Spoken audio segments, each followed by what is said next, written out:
ಇಂಥ ಮೋಸನ ಸಹಿಸ್ಕೊಳ್ಳೋದಕ್ಕೆ ಯಾವುದೇ ಕಾರಣಕ್ಕೂ ಆಗಲ್ಲ ಗುರು. ಅಪ್ಪ, ಎಂತೆಂಥ ಮೋಸಗಾರರು ಇರ್ತಾರೆ, ಎಂಥವ್ರನ್ನ ಹೆಂಗಿರ್ತಾರೆ ಗುರು. ಯಾರನ್ನ ಗುರು ಸ್ನೇಹಿತರು ಅಂತ ನಂಬ್ಕೊಳ್ಳೋದು? ಏನ್ ಗುರು ಇಂಥ ಮೋಸ? ಇಡೀ ಊರ್ಗೆ ಡಂಗೂರ ಓಡಿಸೋನೆ, ಇಡೀ ಏರಿಯಾ ಗಲ್ಲಿಗೆಲ್ಲ ಸಾರ್ಸವನೆ, ಪ್ರತಿಯೊಬ್ರು ಕರೆದವನೆ. ಆದ್ರೆ ನಾನೊಬ್ಬ ಸ್ನೇಹಿತ ಇದ್ದೀನಿ ಅನ್ನೋದನ್ನ ಮರ್ತೇ ಬಿಟ್ಟವನಲ್ಲ ಗುರು. ಇವನ್ ಎಂತ ಸ್ನೇಹಿತ ಗುರು. ನಮ್ಮ ಇಡೀ ಫ್ಯಾಮಿಲಿಗೆ ಇವಂದೇ ಇದು, ಇವ್ರದ್ ಅಂಗಡಿ ಇದೆ, ಎಲ್ಲ ಬೇಕು, ಎಲ್ಲ ಬಟ್ಟೆ ಬರಿ ಎಲ್ಲ ಇವ್ರದೇ. ನೋಡಿ, ಇವನೇ ನನ್ನ ಸ್ನೇಹಿತ, ಆತ್ಮೀಯ ಸ್ನೇಹಿತ ಆದರ್ಶ ಅಂತ. ಇವ್ರ ಅಣ್ಣ ತಮ್ಮದಿರು ಎಲ್ಲರೂ ಕೂಡ ನನ್ನ ಆತ್ಮೀಯ ಸ್ನೇಹಿತರು. ಸೊ ಇಡೀ ಕಿಕ್ಕೇರಿನಲ್ಲಿ ಇವರ ತಾತ ಮುತ್ತಾತನ ಕಾಲದಿಂದನೂ ಇವ್ರ ತಂದೆಯವರು ಎಲ್ಲರೂ ಸೇರಿ ನಮ್ಮ ಫ್ಯಾಮಿಲಿಗೆ ಉತ್ತಮವಾದ ಗುಣಮಟ್ಟದ ಕ್ವಾಲಿಟಿ ಇರುವಂತಕ್ಕಂಥ ಎಲ್ಲ ಬಟ್ಟೆಗಳನ್ನ ನಮ್ಮ ಹಬ್ಬ ಹರಿದಿನಕ್ಕೆ ಕೊಡ್ತಾ ಬಂದಿದ್ದಾರೆ.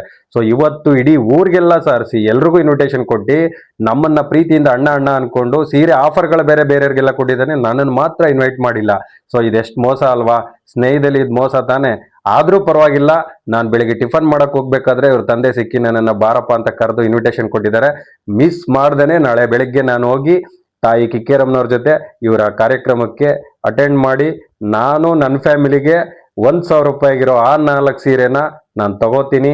ಅದರಲ್ಲಿ ನಮ್ಮ ಕಿಕ್ಕೇರಮ್ಮನಿಗೆರಡು, ನನ್ನ ಹೆಂಡತಿಗೊಂದು, ನನ್ನ ತಾಯಿಗೊಂದು. ಸೊ ಈ ಅವಕಾಶನ ನೀವು ಕೂಡ ಉಪಯೋಗಿಸ್ಕೊಳ್ಳಿ. ನನ್ನ ಸ್ನೇಹಿತನ ಒಂದು ಹೇಮಂತ್ ಶೆಟ್ಟಿ ಟೆಕ್ಸ್ಟೈಲ್ಸ್ ಓಪನಿಂಗ್ಗೆ ನೀವೆಲ್ಲರೂ ಕೂಡ ಬನ್ನಿ. ಈ ಒಂದು ಪ್ರೀತಿ